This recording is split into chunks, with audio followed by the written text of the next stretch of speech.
Okay, hi everyone. I don't have a ton of videos for this one, but I'm gonna start this up. I did want you guys to get a glimpse of, hopefully my microphone won't rub too much. I wanted you to get a glimpse of this. This is 100% Jacob wool. It is from Ewethful Farms, which is where a lot of my Jacob comes from. And this is really special because of the color. There is so much really deep, rich, kind of reddish brown in this fleece, or in this combination of fleeces, that I just wanted to make sure you guys saw it, because there is a little bit of it left. What I'm carding basically is what's left. So I've got it all lined up on the carder. Let's go take a peek as it's coming out.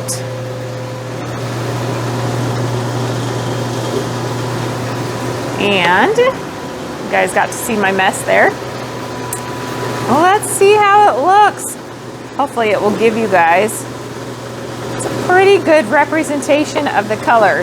It is so, it's just not something I see very often in Jacob. It's very hard to get this color, and it will make a stunning whatever you want it to make. But there is, I think I have about a pound left that I'm carding up. The rest has already been bought up, but if you want it, run on over and grab it. Okay, see you in a minute. Hi everyone, and welcome to Being Youthful, a vlog about wool. A lot of wool, so much wool. If you were here to get lots of mill videos, you've basically seen it, so you're done. You're done with this episode. I don't have a lot of mill videos this time, but I have other fun things to talk about, so stay tuned. I am Kim Beegler. I'm the owner of Ewethful Fiber Farm and Mill. If you are new to my channel, welcome. I talk about a lot of wool things and farming and yarn and hand spinning. So welcome, and if you're returning, thank you so much for coming back. And thank you for all the comments last episode. I did a poor job of keeping up on commenting, but I appreciate and I do read all the comments, I promise. So, and I actually meant to have a whole list of questions to answer this time, and here comes Wish. I forgot them, so I'll get to them next time, I promise. We'll get to some of them next time for sure. So, okay, so not a lot's been going on at the mill. Mitch and I took a little staycation last week for several days, which means that we didn't work. I didn't come to the mill, he didn't go to the farm, and we didn't work on projects at home. We just like hung out. And we have to put a lot of parameters on this because neither of us are great at just hanging out for days, but we did. We had so much fun. But it means I didn't do a lot at the mill, and what I'm working on now is Fiber Club. And I'm not ready to show because Fiber Club, all you subscribers want it to be a surprise, right? So, okay, so not much going on at the mill, but other things are happening and fun. Quick farm update. It's been cold. For us, it's been very cold. Lots of breaking up waters and making sure the animals have enough food and water and all those things in the evening and in the morning. They all do fine. They all have plenty of winter coats and shelter and things to keep them warm. The daylight is lasting longer these days, which is wonderful. It's so nice that at 5:30 there's still a little bit of light out. It gives me a little anxiety because it means when it starts to get longer days, it starts to mean that we move for longer. Mitch stays at work a little bit longer. I forget to slow down earlier, and then as it gets into summer, it gets intense. So I'm trying to be extra mindful this year to try to stop a little bit early. I've got to keep an eye on Wish because I don't want her kneading into this sweater, which we'll talk about in a minute. Anyway, things are good. And next week we have shearing day, which this is the earliest I'll have shorn all of my sheep. But we're trying to catch them at a certain point with Shetlands. They start to shed, and they also grow in this little undercoat. And so we're trying to catch them. It's a little earlier than ideal. But my shears, I love, they will be here. We're going to do it then, and we'll see how, it will be fine. Everybody will be fine. It's just a different time of year. We probably would do it early March, ideally, or end of February. So it's just a couple weeks early. But I will have plenty of videos I will share with you guys and then I will have some luscious wool. At the mill, like I said, I'm mostly working on Fiber Club right now, so you'll see that next video. I'm having a lot of fun with it. Yarn Club is coming up, so I will be working on Yarn Club, so we'll actually see some yarn getting spun, going through the whole process, coming up here pretty soon. And I wanted to show you the yarn that I said I was going to compare. Oh my goodness, wishing I did do a nail trim too. For the first time, we accomplished a nail trim together. She was spectacular, and she has to go to the vet less because now I can do that for her.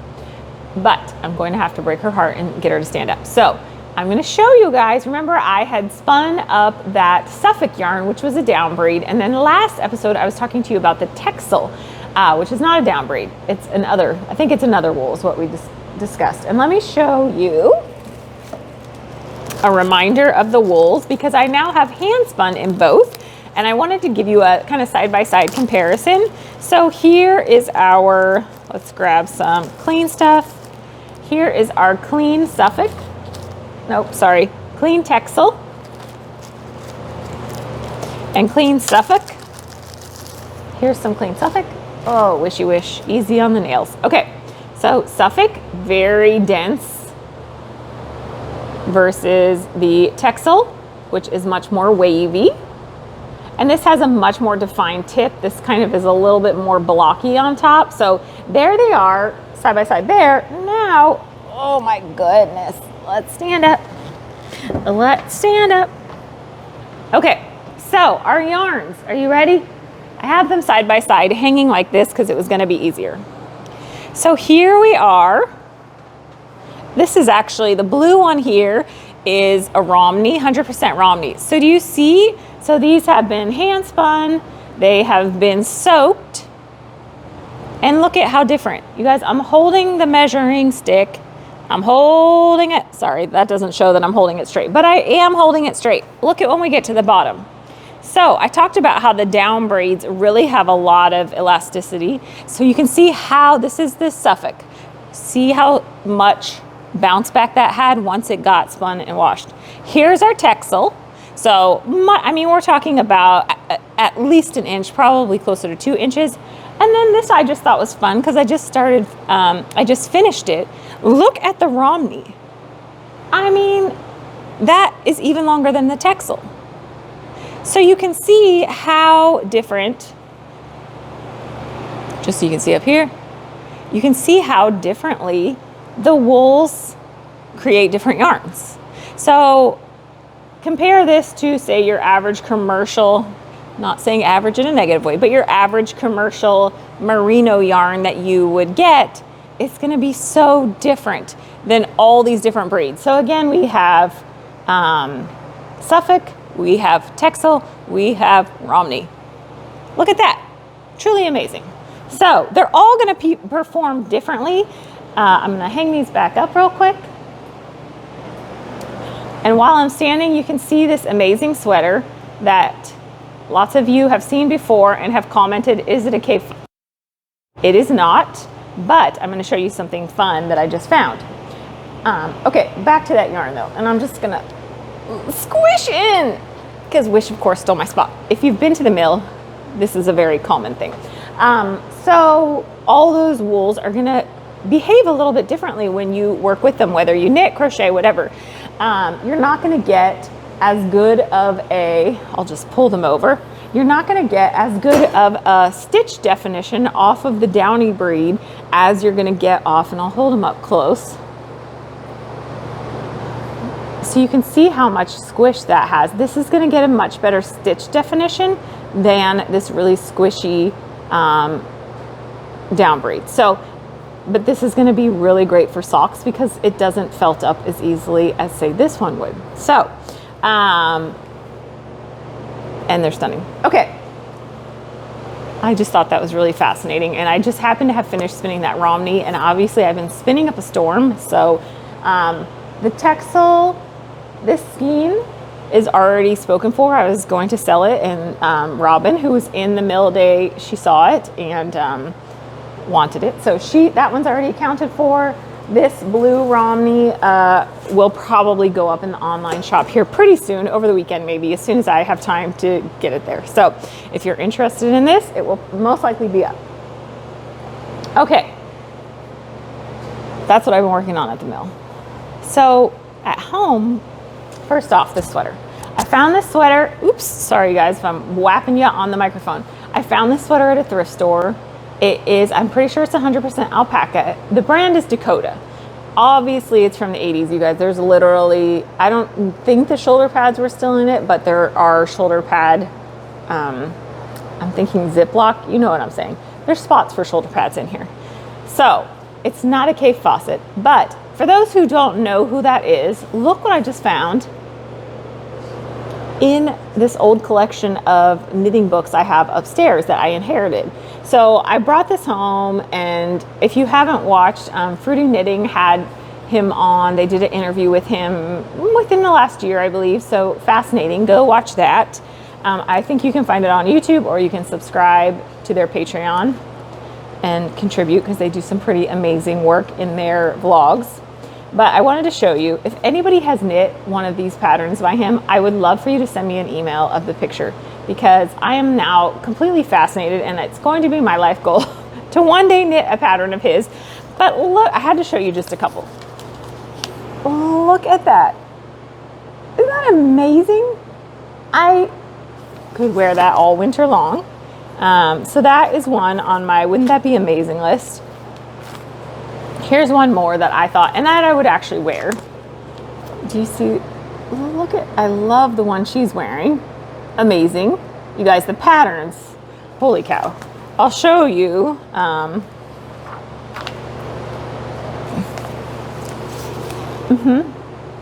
You probably can't even see it on the screen. It's so intense.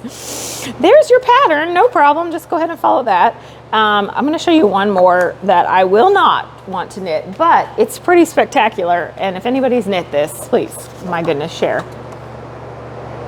Holy cow. That's pretty amazing. I mean, all the patterns, I'll just show you the back so you can see a few more of them. They're all pretty, and you can see my ring light there. They're all pretty amazing. Anyway, I thought I would share this with you because it was so fun to find it. I did not realize I had it. And I thought, well, this is a very warm sweater, being 100% alpaca, so I need to wear it while I can. And it did, for those of you that had been watching before. It came with some nice moth holes, so I got those all fixed up. And she's good as new, good as new. Okay, other things I've been working on are, so the Shetland sweater that I was knitting on, I knit about 8 inches down. So I had the whole yoke done, I knitted down. I just made Wish really mad, so I'm gonna scoot back. And then I tried it on twice. The first time I thought, okay. The second time I tried it on, I thought, nope, I'm gonna look like a potato sack, because I had knitted the fabric pretty tight. So it was gonna be a little bit stiffer. It wasn't gonna have a lot of drape to it, which was fine because I wanna be really warm when I'm here at the mill, and I'm cold all the time during the winter. But the sweater was supposed to be pretty loose, and the combination was just going to look like a potato sack. I was going to look like a potato sack. And while I was using it for work, I still don't want to look like a potato sack. So I ripped it out. So this is what's left. And it was going to be a beautiful sweater. Just bits and pieces of the very top where I cast it on. This is what's left to rip out. And just so you know, I talked about this in a newsletter and I think on Instagram, but my method for ripping it out, because it is gonna have all the kinks and everything, right? Because it's been worked up. So I ripped it out using a ball winder. So I pulled it straight from the sweater onto a ball winder. Then I put it into a skein on my Swift. Then I gave it a bath again and let it sit for about 15 minutes so it could reset and settle back down. Dried it. Here we are, ready to go again. I went from my sweater to my ball winder because this is a toothier wool, so it was not going to just slip apart, and the ball winder is going to be quicker than me doing the Swift. So all in all, I'm not kidding you guys, it was probably not even 10 minutes of skiing, not even 10 minutes of skiing to do all those steps. So it seems daunting, but it's well worth it. You're going to get a better next project that you knit with or make, whatever you're doing. Whatever you're pulling out, reset your yarn. It needs to settle back down. So here is the new and improved project. I'm going to put it up so you can see. It's not going to show the color well, but it's going to show the texture well. As soon as I cast this on and got maybe an inch, I was like, literally everything in me breathed a sigh of relief. Like, yes, you did the right thing. This is also a very dense fabric, but it has a squish to it because of the texture in it. And it is absolutely perfect for this yarn, I think. So I cast on, it's the Nurtured by Andrea Mowry. She's got a lot of great, especially some of her, well, I wouldn't say old, some of her older patterns especially, I am more drawn to because I think that she's done a lot of them in Brooklyn tweed and different yarns, sort of more farm yarny. And I think they lend themselves to handspun really well. So something to think about. Because when you are knitting or crocheting or working with handspun, it's really different than working with a commercially spun yarn. So it takes a little bit of finagling to make sure you're getting the fabric you want. Anyway, that's like a whole nother subject that I'm happy to talk about in the future. Okay, so ripped out, started anew, so happy with it. The other pattern I'll do one day, but I'm happy with this. Also, it's gonna be yarn chicken to the very end because it takes just over 1,000 yards and I had just over 1,000 yards, maybe 1,000 yards. So I might even be a little bit short, but I did find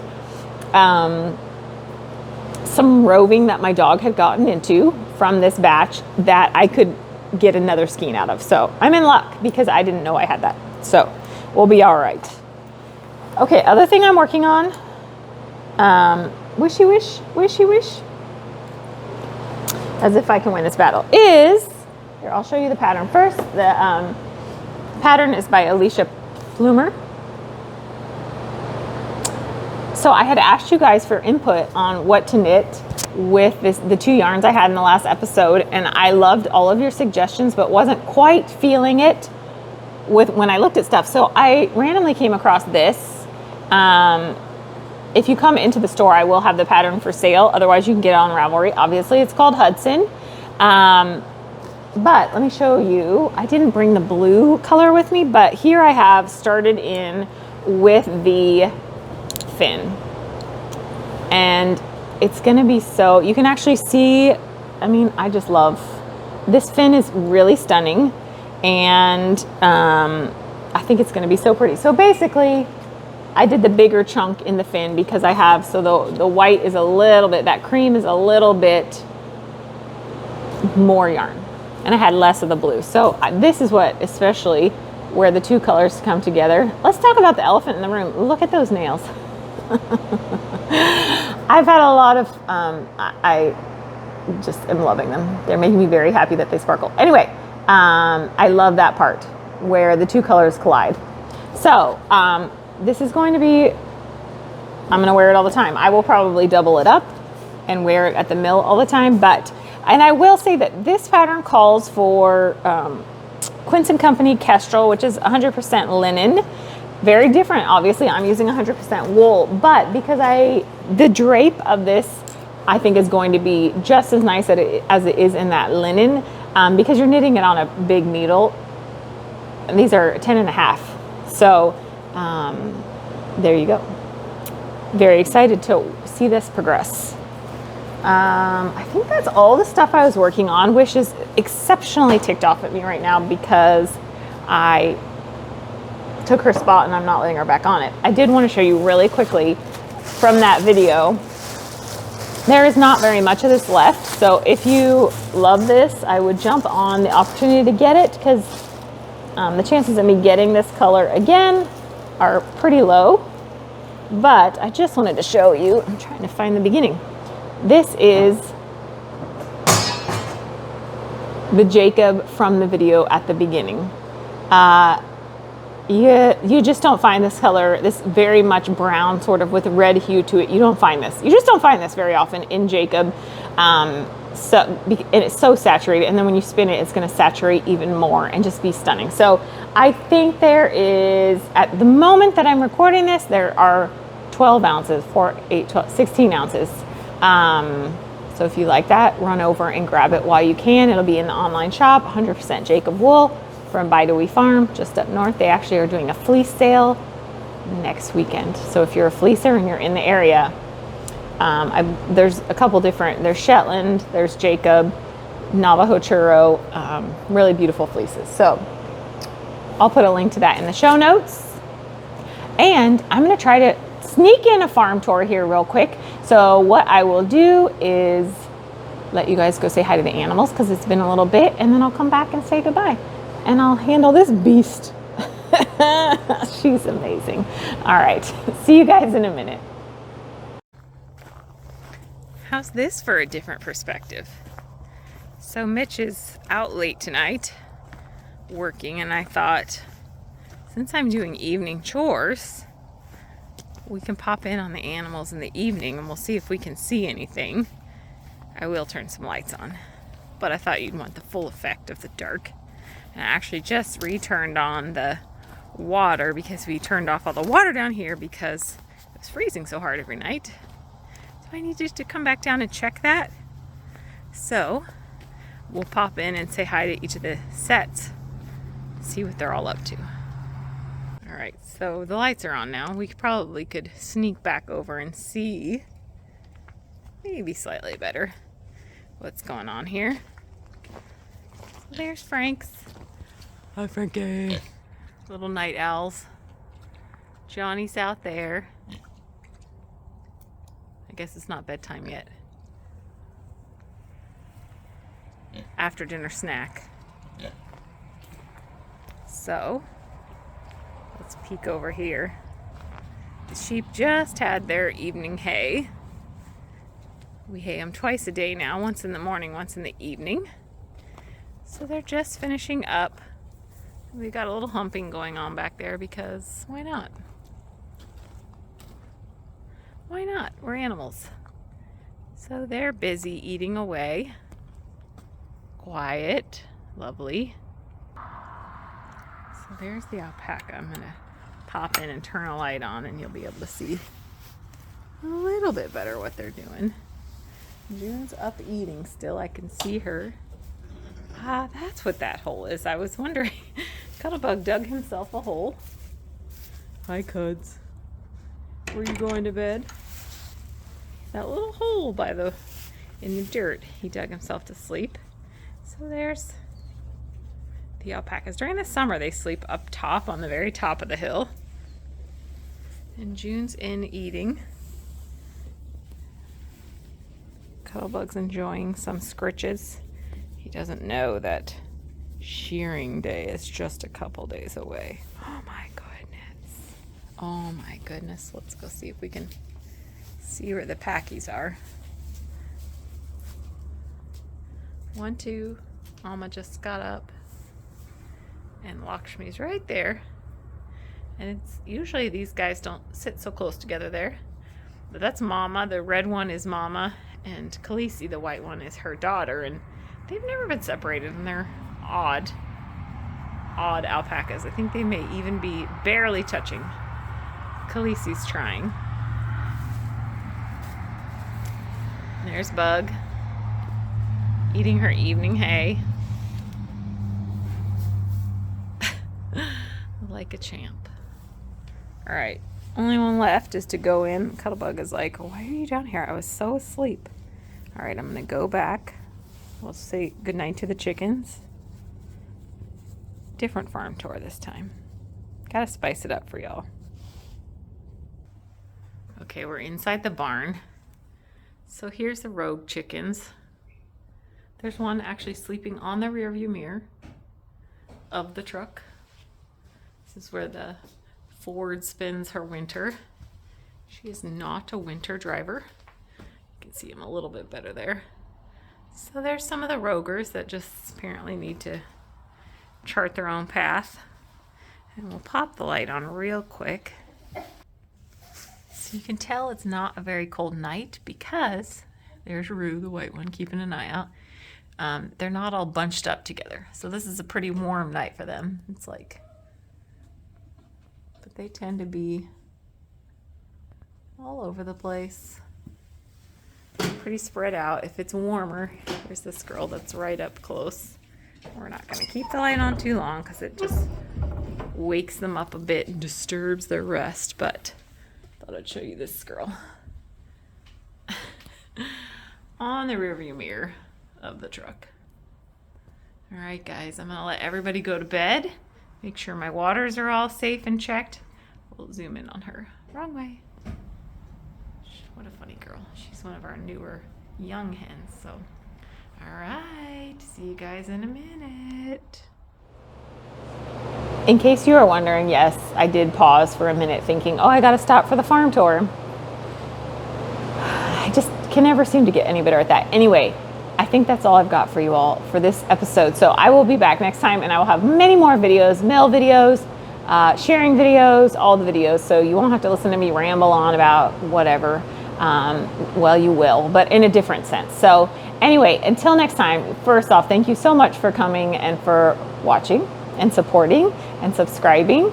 And until next time, be safe, be healthy, be kind, and make so many pretty things. See you soon, guys. Thank you.